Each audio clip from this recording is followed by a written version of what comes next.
talk about partial fraction. A partial fraction is basically the process in which you break down a complex fraction to a more simple one. So let's just say we have 1 over x plus 2 times 2x minus 5. So this is a pretty complex fraction. And a partial fraction is when we break this down into smaller compartments. So here we can have this is equal to a over x plus 2 and plus b over 2x minus 5. So let's say, so this is where we break down into smaller fraction, and then we try and find a and b that sort of satisfy this fraction. Now let's say a and b. So here we have, so this is completely made up fraction, and now I will try to break it down into partial fraction. So a over x plus 2 plus b over 2x minus 5. So this is actually equal to a times 2x minus 5 plus b times x plus 2.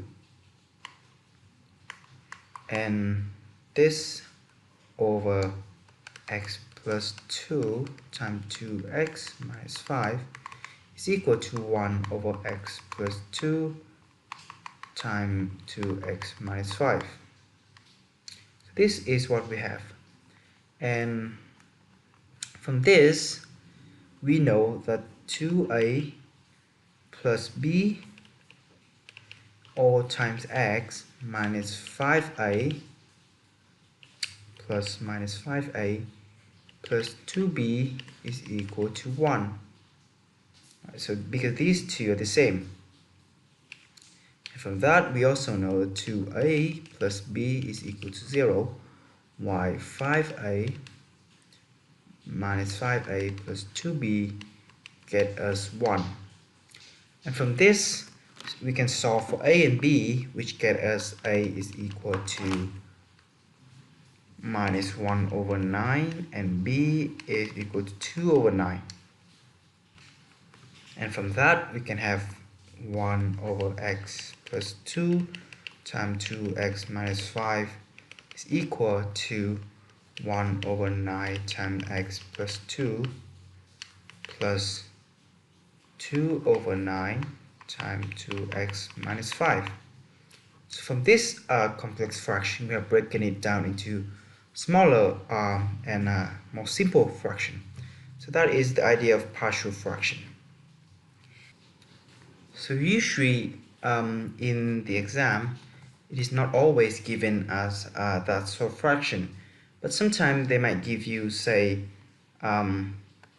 x to the power x squared plus 6 over say x squared minus 9, and they may give you a fraction like this, and it's your duty to realize that x 2 plus 6 over x squared minus 9 is actually equal to x squared minus 9 plus 15 over x squared minus 9. This is 1 plus 15 over x minus 3 times x plus 3.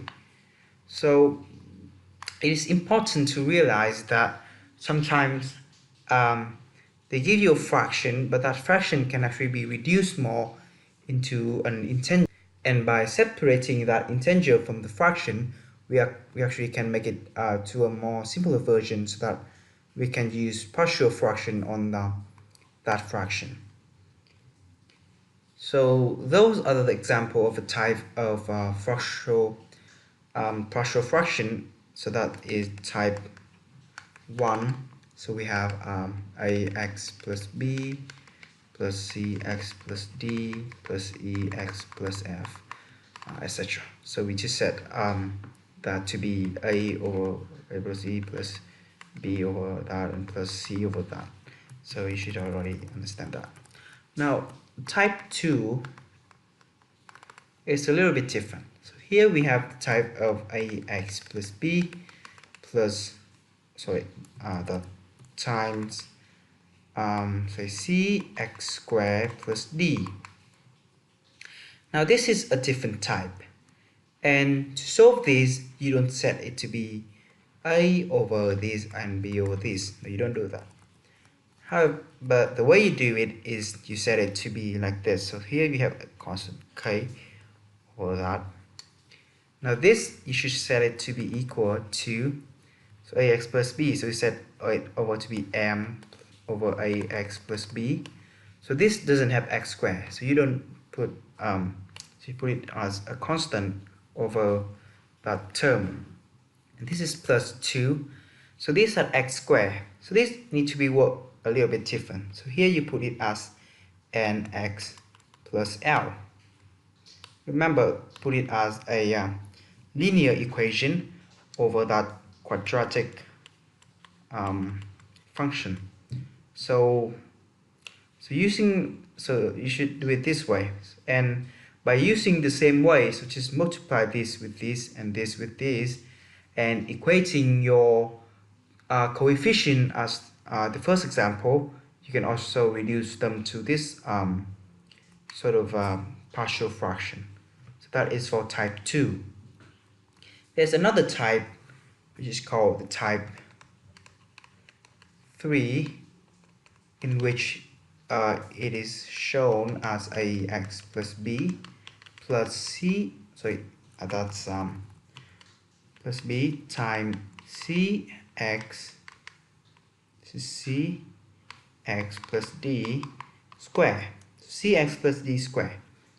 Now this you should set it as, this is m over ax plus b plus n over cx plus d. Remember cx plus d, and plus one last l over cx plus d square. So this is for the third type. So, and also just multiplying cx plus d squared to m, multiplying ax plus b and cx plus d to n, and only multiplying ax plus b to l, you are so capable of finding m, n, and l, and thus you have your partial fraction. So that is the 3 types of partial fraction that you need to know.